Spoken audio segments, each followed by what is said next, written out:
In the warm glow of the living room, Sarah embraces Simon with a profound mix of relief and tender wonder. Simon, preternaturally calm, observes the joyous chaos with a quiet, knowing gaze. Dan, gruff but loving, watches the children, a rare, soft smile gracing his weathered face. The Hirsch family is enveloped in a moment of pure, heartfelt reunion, a tapestry of love and unspoken joy. In the soft glow of a table lamp, Lily and Eric hold Simon, their faces etched with palpable anxiety. Simon's dark, knowing eyes fix on Sarah, his small frame holding an immense, unsettling weight. His child's voice, unexpectedly grave, breaks the silence with a startling confession. I cannot lie. I am connected to two realities. One is Simon, the other is David. In the soft glow of a table lamp, Sarah, Lily, Eric, and Dan share a quiet, profound moment in the living room. An unspoken understanding passes between them, a silent bond forming in the lamplit space. The last shadows of doubt about Simon's extraordinary nature vanish, replaced by collective acceptance. Lily's face radiates, her expression glowing with a deep sense of vindication and triumph. In the quiet of the Hirsch family living room, Dan turns to Simon, his face a canvas of confusion and weariness. The heavy air vibrates with the echoes of recent turmoil, a stark contrast to 8 years of silence. Dan's gaze pierces Simon, a desperate plea for reassurance etched into his very being. His voice, barely a whisper, breaks the tension. Can you promise me there'll be no more surprises? His expression remains calm, almost serene, defying the tension in the air. No anger, no defensiveness, just a quiet certainty in his eyes as he begins to speak. He calmly states, I don't choose my actions, Dan. They are reactions. Simon's voice, steady and clear, declares, I am the remedy to the causes that arise near me. In the dimly lit living room, long shadows dance, cast by the single lamp, creating an atmosphere of unease. Sarah's mom, her face etched with worry, nervously wrings her hands, her gaze fixed on a distant, unseen point. Her practical demeanor barely conceals a deep, underlying apprehension, a silent battle against fear. She voices her deepest fear. I'm just worried about what's next. The unspoken terror hangs in the air as she suggests, maybe we should go back to Chicago. In the Hirsch family living room, the soft glow of a table lamp casts long, unsettling shadows. Sarah stands rigid, her posture betraying a heavy burden, facing her mother, seated in a plush armchair. The air thickens with an unspoken tension, a new, harsh reality settling heavily upon them both. Sarah's voice, firm yet strained, cuts through the quiet. We have to stay in Florida. We can't leave until the FBI clears us. We need to be sure no other criminals are coming after us for retribution. In a stark FBI interrogation room, a plain metal table dominates the space, awaiting its grim reveal. The box, a harbinger of truth, sits open, its contents now exposed to the unforgiving light. Stacks of cash, cold and unfeeling, lie nestled beside kilos of illicit cocaine and heroin. A chilling array of weapons, silent and deadly, are meticulously arranged, a testament to dark deeds. Fraudulent court documents, their lies laid bare, complete the horrifying tableau of crime. The overwhelming evidence, just as Simon foretold, speaks volumes without uttering a single word. In a tense FBI conference room, Agent Walker, earnest and rumpled, is locked in a heated discussion with 7 other agents. Their voices, a cacophony of urgency, echo through the room, each word laden with unspoken weight. Suddenly, the door swings open with a soft creak, a harbinger of change. Chief Edwards enters, his imposing figure instantly commanding the space and silencing the room. A hush falls, the buzzing conversation abruptly ceasing as all eyes turn to the chief. The air thickens with anticipation, signaling a dramatic shift in the room's dynamic. In the FBI conference room, Chief Edwards leans back, a sly smirk playing on his lips, surveying the room with a chilling confidence. He claps slowly, the sound echoing ominously. his gaze fixed on Walker with a glint of sarcasm. The air crackles with unspoken tension, thick with an unsettling silence that precedes a storm. With a chilling smile, Chief Edwards delivers his cutting remark. "Congratulations, Walker. On the case, of course." In a sterile FBI conference room, a tense silence hangs heavy as Agent Walker, a faint blush creeping up his neck, faces Chief Edwards.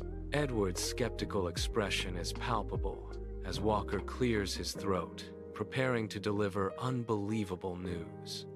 "Chief, I know this sounds improbable," Walker continues. "But the truth is, the actual solver of these murders was an 8-year-old boy, Simon," Edwards retorts. "An 8-year-old? Walker, are you serious?" Walker insists. "He has abilities. He knew things, Chief. Things no one else could possibly know.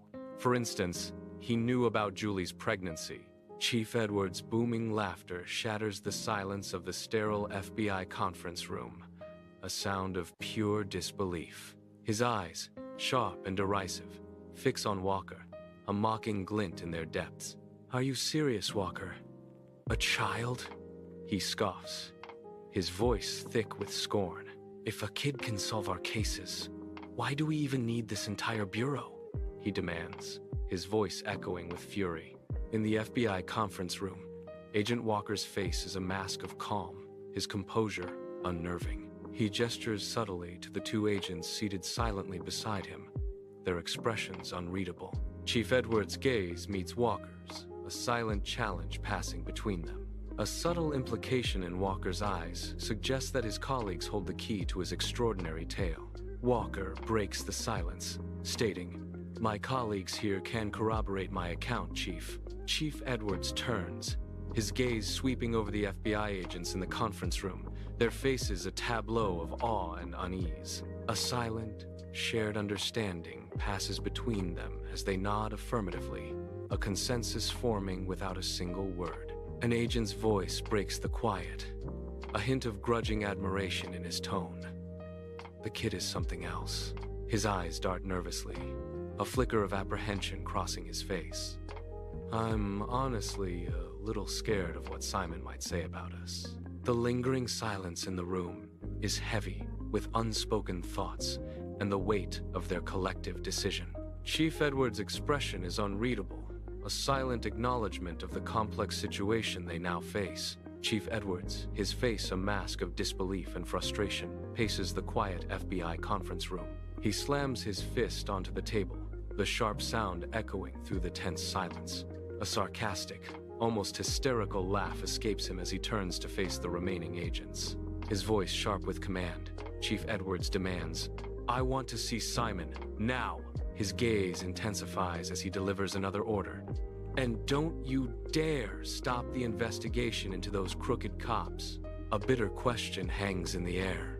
"We can't wait for a child to solve all our cases, can we?" In the FBI conference room, Agent Walker's face burns with humiliation and anger as Chief Edwards makes his exit. A ripple of suppressed laughter snakes through his colleagues, their eyes glinting with cruel amusement. The meeting, now a hollow shell, dissolves into an atmosphere of open ridicule and scorn. Walker stands isolated, the weight of their mockery crushing him in the suddenly cavernous room. In the Hirsch living room, the soft glow of lamps casts a gentle light as the family unwinds after a tense day. Sarah's eyes are fixed on Simon, a quiet admiration in her gaze, recognizing his unexpected strength. He navigated the crisis with remarkable composure, embodying the unexpected man of the house in her eyes. A sense of quiet reflection fills the room as the family processes the day's events. Bathed in the warm light, Sarah observes David, a stark contrast to Simon's composure, a small, vulnerable presence in the room. The Hirsch family living room is bathed in the soft, comforting glow of lamps, a stark contrast to the day's earlier tension.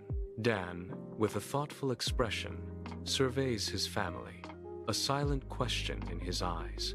He breaks the silence, a hopeful suggestion in his voice. "How about we go out for dinner tonight? A change of scenery might do us all some good," he adds, a gentle plea for connection. In the warm glow of the living room, Jacob, easygoing and kind, nods gently, a silent understanding passing between them. He suggests a way to clear their minds, his voice a comforting balm in the quiet room. Sarah, her expression thoughtful, proposes a simple pleasure, Chinese food. A collective murmur of approval fills the space, a shared moment of agreement and anticipation. The Hirsch family living room is bathed in the warm, dancing glow of a crackling fire, casting long, shifting shadows. Simon sits amidst the comfortable hum of agreement, his expression remarkably serene, a quiet observer. He breaks the peaceful silence with a calm, deliberate declaration. "I'm not hungry." His words hang in the air, a stark contrast to the expected pleasantries, subtly shifting the room's atmosphere. Jacob places a reassuring hand on Simon's shoulder, a silent promise amidst the quiet preparations. The family moves with a hushed efficiency, gathering coats and securing locks, their movements a dance of quiet farewell. Jacob offers a comforting smile to Simon, saying, "Don't worry, you'll be hungry once we get there." The quiet morning in the Hirsch family kitchen shatters at 9 a.m. as the phone's insistent ringing cuts through the calm.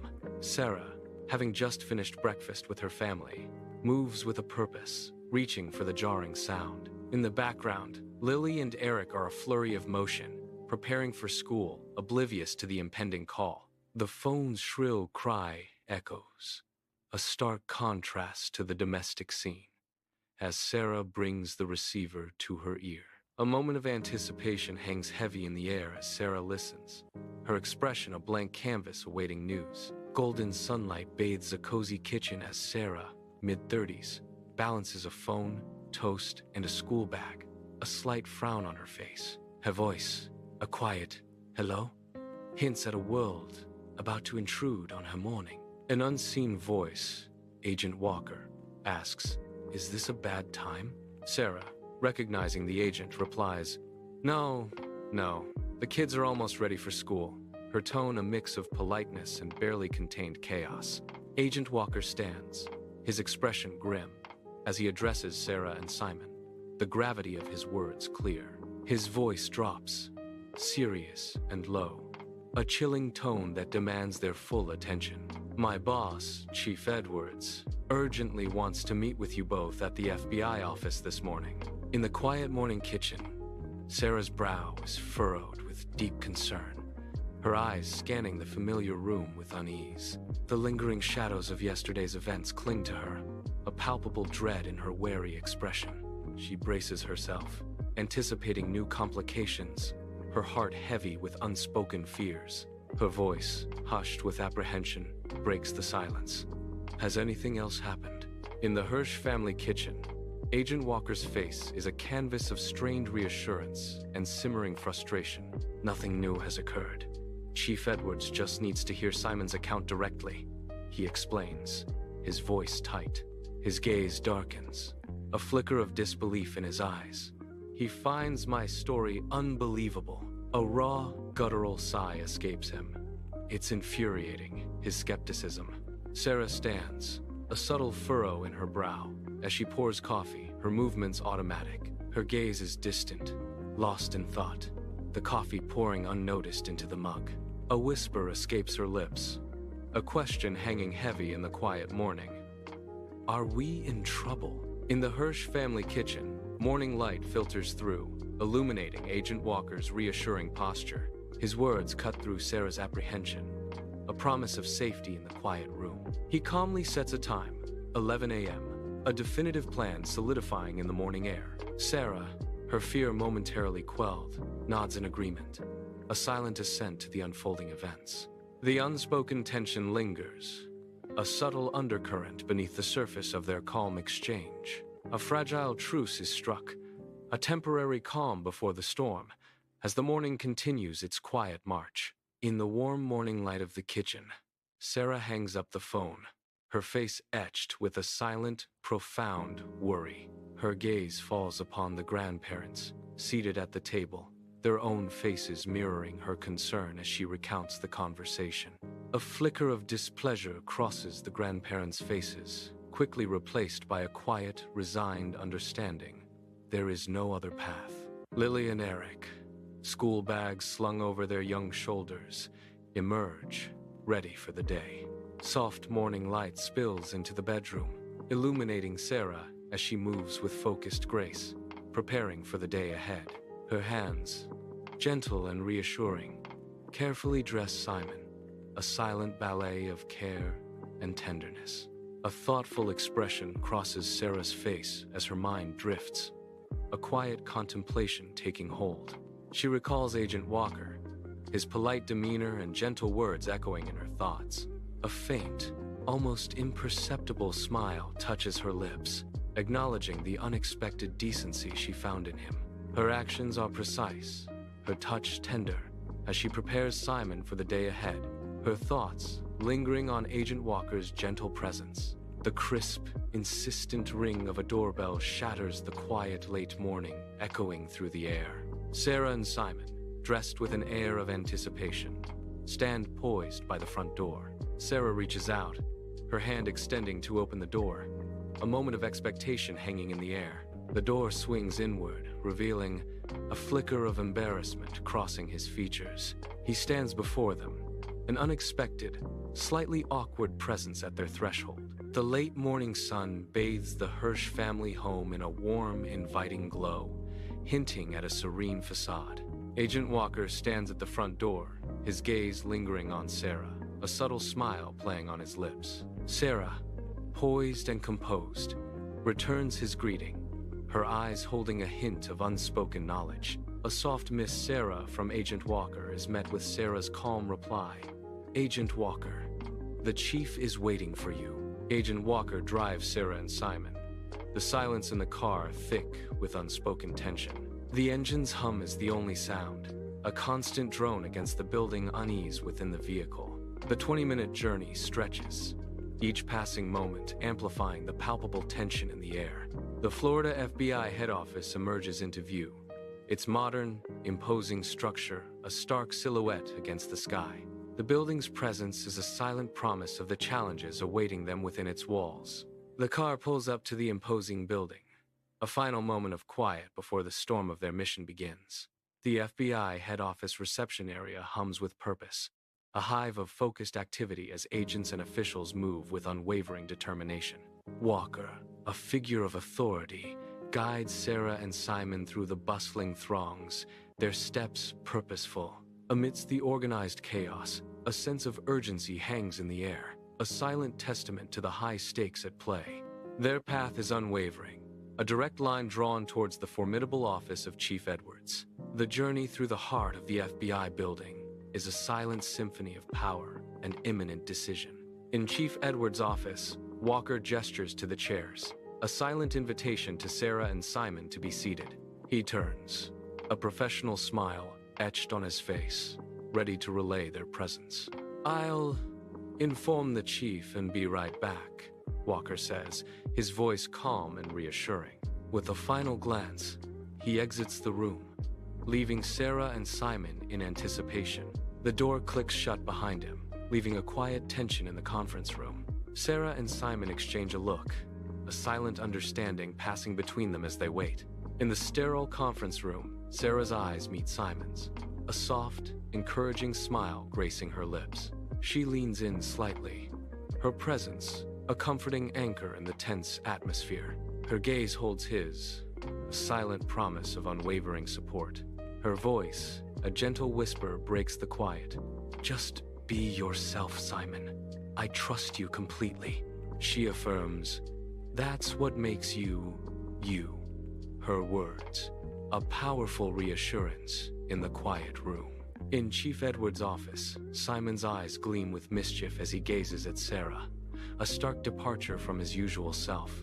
His face is a mask of utter confidence, a silent promise hanging in the air. The simple utterance of Sarah carries a hidden meaning, signaling David's unseen presence, an unspoken pact. Simon's voice is laced with an unsettling assurance.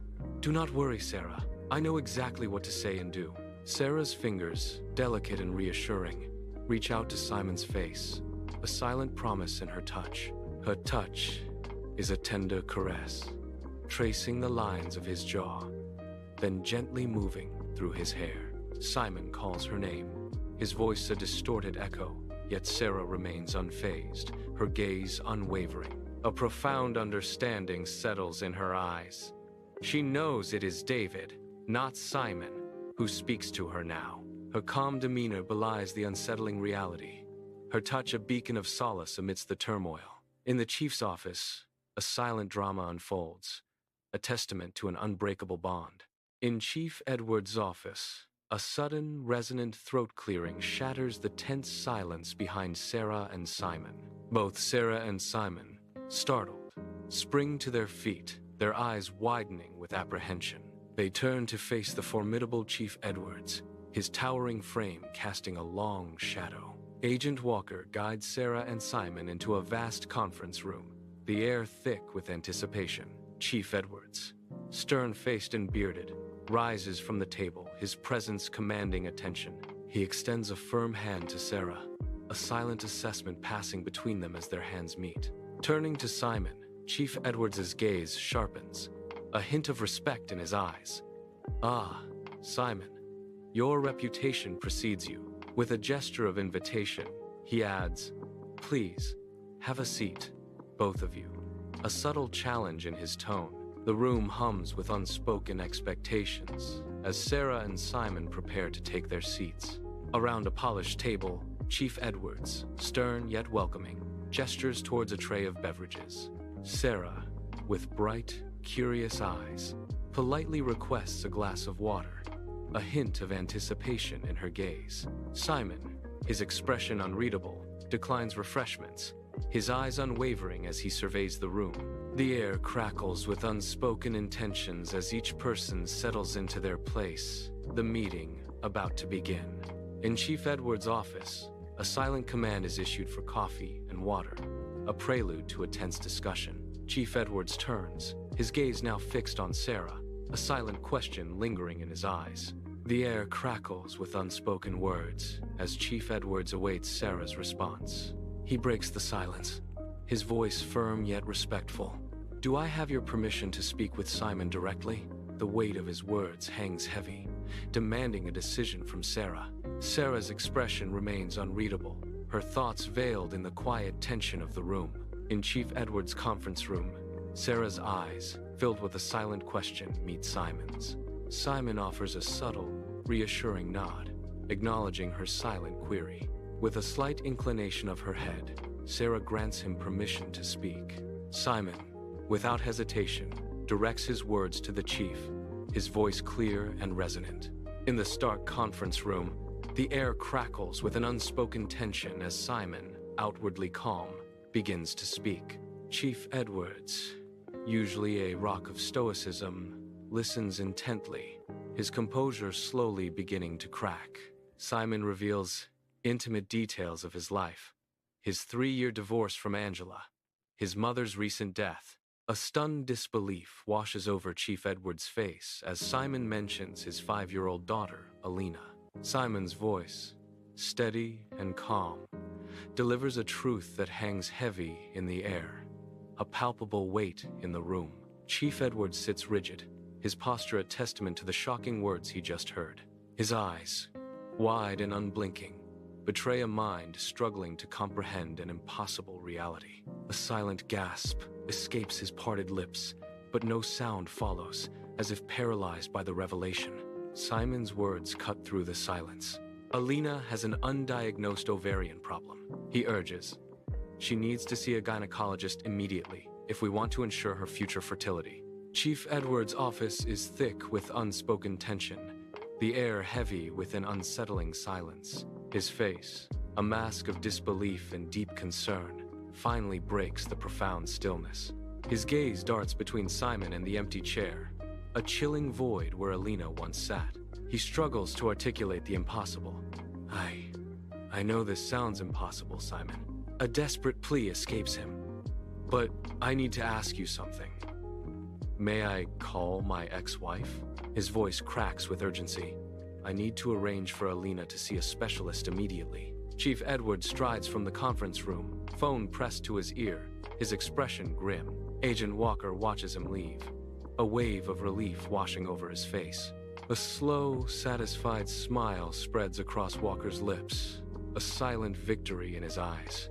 The weight of vindication lifts from his shoulders, a quiet triumph in the air. He knows his boss will finally believe him. A hard-won battle now assured. The tension in the room dissipates, replaced by a sense of calm and quiet assurance. Chief Edwards returns to the conference room, a sheepish expression softening his usual stern demeanor. He offers a quick, almost nervous apology for the disruption, his eyes avoiding direct contact. Apologies for that interruption. I just explained Alina's situation to my ex-wife. He begins, a hint of vulnerability in his voice. His gaze shifts, a profound amazement coloring his features. I'm profoundly amazed by Simon. He turns to Walker, a sincere apology forming on his lips. And Walker, I apologize for my earlier mockery. A heavy silence hangs in the air, the weight of his words settling over the room. A heavy silence settles in the conference room, thick with unspoken thoughts and tension. Simon's gaze is unwavering, his voice calm and steady as he reassures Chief Edwards. He insists Alina's future is bright. A doctor's appointment with Dr. Levy just 2 hours away. Chief Edwards watches Simon with a mixture of disbelief and wonder, astounded by his words. Simon leans forward, his voice dropping to a low, urgent tone, revealing the precise location of a high-value terrorist. Chief Edwards and Walker exchange shocked glances, their eyes widening with the immense significance of this intelligence. He details 5 other terrorists accompanying El Maliki, a chilling list of impending danger. A violent virus, hidden within a guitar, is their deadly secret, a revelation that freezes the air.